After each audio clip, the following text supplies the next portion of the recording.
Hey, good morning everybody, it's Mike and thanks for jumping on here with me this morning. The dirty little lies we tell ourselves. I've been waiting for this series, and I'm going to touch it each morning this week, so continue to jump in with me Monday through Thursday this week. The dirty little lies we tell ourselves. There's a number of them. Let's dive into them.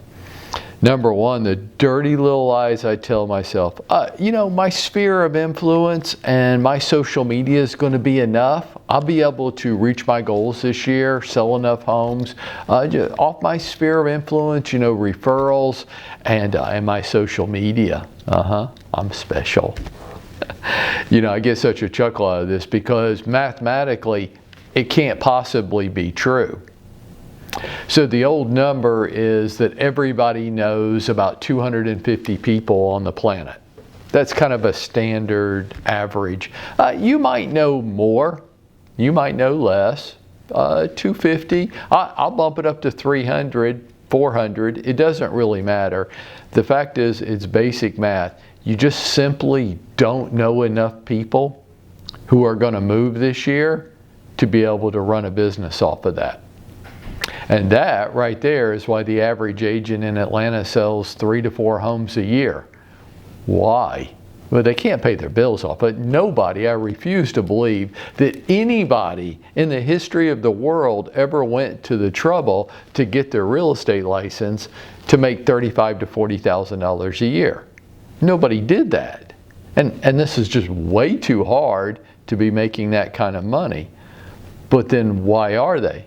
Well, they're just relying on their sphere of influence and their social media because they're so cute and charming. Well, you just simply don't know enough people who are going to move this year. You just don't. So whatever your number is, take that number of people that you think that you're connected to on the planet and multiply it by about 3%. Because only about 3% of the U.S. population moves each year. Now, here's where we start to get a little crazier.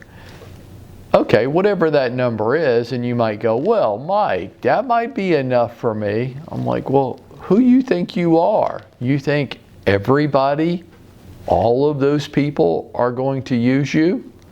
You think that some of them don't have a relative who has a real estate license, or they don't have a relationship which is closer to them than their relationship with you?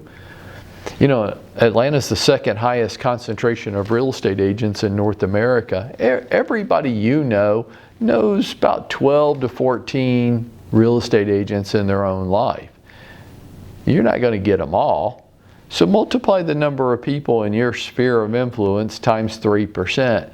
Now multiply that number times 20%, and that number represents the absolute highest number of deals you might be able to capture from your sphere of influence and your adorable social media.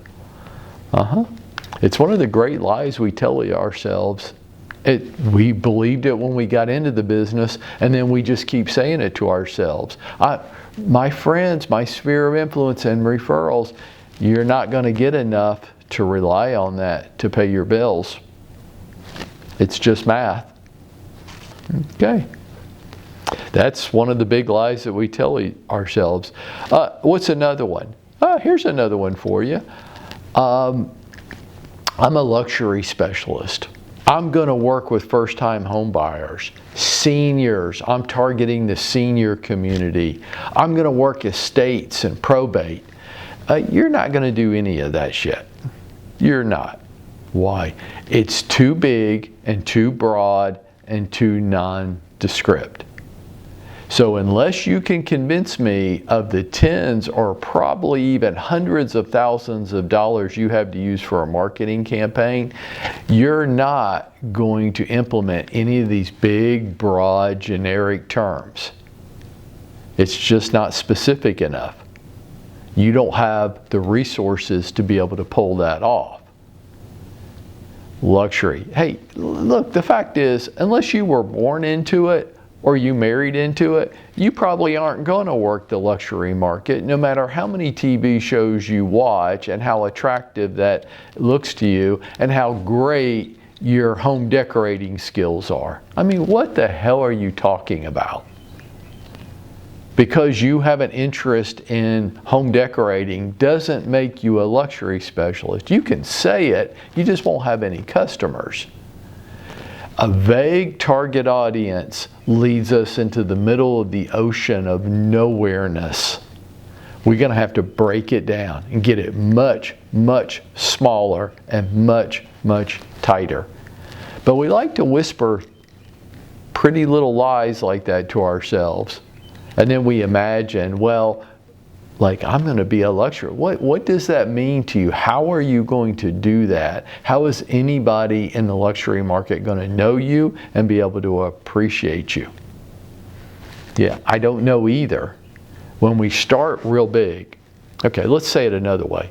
Businesses just don't start like that. Even Bill Gates and Microsoft started in the garage of his parents' home with a friend of his goofing around, playing. They started real small. And then one day they became Microsoft. They just didn't wake up and become Microsoft, right? You got to start really small, very targeted, and build out from there. We're going to have to be careful of these little lies we tell ourselves because they really come back to do great harm to us.